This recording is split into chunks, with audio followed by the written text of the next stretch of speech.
দেশের বিভিন্ন জায়গার আরো কিছু খবর নিয়ে এবারে রয়েছে ডেস্ক রিপোর্ট। বৈষম্য বিরোধী ছাত্র জনতার আন্দোলনে শহীদদের কবর জিয়ারত সহ পরিবারের সাথে কথা বলেছেন রংপুরের নতুন জেলা প্রশাসক মোহাম্মদ রবিউল ফয়সাল।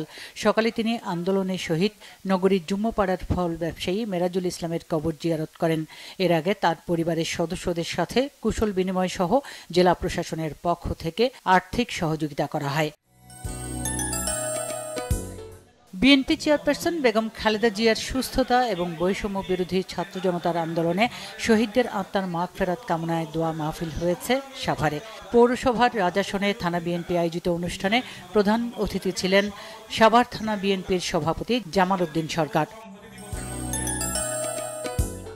কুমিল্লার ১৪ গ্রামে নজমিয়া কামিল মাদ্রাসা মাঠে পবিত্র সিরাতুন নবী উপলক্ষে আলোচনা সভা হয়েছে। সভায় প্রধান আলোচক ছিলেন মদিনাতুল উলুম কামিল মাদ্রাসার মুহাদ্দিস ডক্টর আবুল কালাম আজাদ বাশার।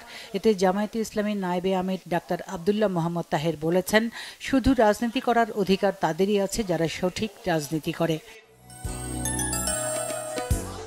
মহানবীকে নিয়ে কটূক্তির প্রতিবাদে ও ভারতের হিন্দু পুরোহিত রামগিরি মহারাজ ও বিজেপি নেতা নীতেশ নারায়ণ রানের শাস্তির দাবিতে বিক্ষোভ মিছিল ও সমাবেশ করেছে টাঙ্গাইলের বৈষম্য বিরোধী ছাত্র আন্দোলনকারী ও সাধারণ শিক্ষার্থীরা। আসন্ন শারদীয় দুর্গাপূজা উদযাপন উপলক্ষে চাঁপাইনবাবগঞ্জের সনাতন ধর্মাবলম্বী নেতাদের সাথে মতবিনিময় করেছেন ৫৯ বিজিবি রহনপুর ব্যাটালিয়নের অধিনায়ক লেফটেন্যান্ট কর্নেল গোলাম কিবরিয়া। দুপুরে শিবগঞ্জ উপজেলার সোনা মসজিদ বালিয়াদিঘি দুর্গাপূজা মণ্ডপে এই মতবিনিময় সভা হয়। নাটোর সদরের উপর সহকারী কৃষি কর্মকর্তা ইসরাত জাহান ইমনের উপর হামলাকারীদের গ্রেফতার ও বিচারের দাবিতে গাইবান্ধায় মানববন্ধন হয়েছে। শনিবার দুপুরে শহরের ডিবি রোডে ডিপ্লোমা কৃষিবিদ ইনস্টিটিউশনের সামনে এই মানববন্ধন হয়।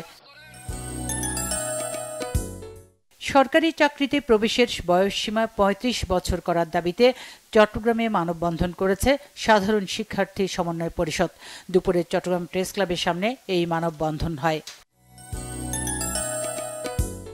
গাইবান্ধায় বৈষম্য বিরোধী ছাত্র সংগঠন ও বেসরকারি প্রতিষ্ঠান গণ উন্নয়ন কেন্দ্রের আয়োজনে দুপুরে নতুন ব্রিজ রোড এলাকায় ঘাগর থেকে ৫০০ বনজ ও ফলজ গাছের চারা রোপণ করা হয়। ঢাকা বিশ্ববিদ্যালয়ের ফজলুল হক হলে পাথরঘাটার সন্তান তোফাজ্জল হত্যায় জড়িত সবাইকে গ্রেফতার ও দৃষ্টান্তমূলক শাস্তির দাবিতে বরিশালে প্রতিবাদ সমাবেশ ও মানববন্ধন হয়েছে।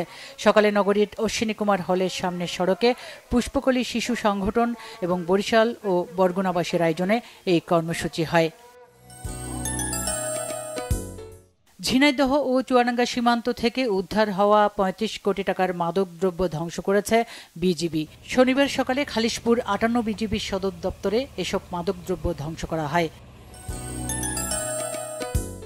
সিলেট পলিটেকনিক ইনস্টিটিউটের সাবেক শিক্ষার্থী ফাহিম চৌধুরী আকাশের হত্যাকারীদের গ্রেফতার দাবিতে মানববন্ধন হয়েছে। সিলেট পলিটেকনিক ইনস্টিটিউটের সাধারণ শিক্ষার্থীরা ক্যাম্পাসের প্রধান ফটকে এই মানববন্ধন করেন।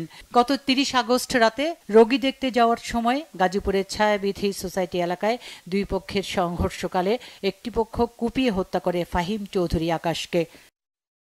Bangla vision news desk.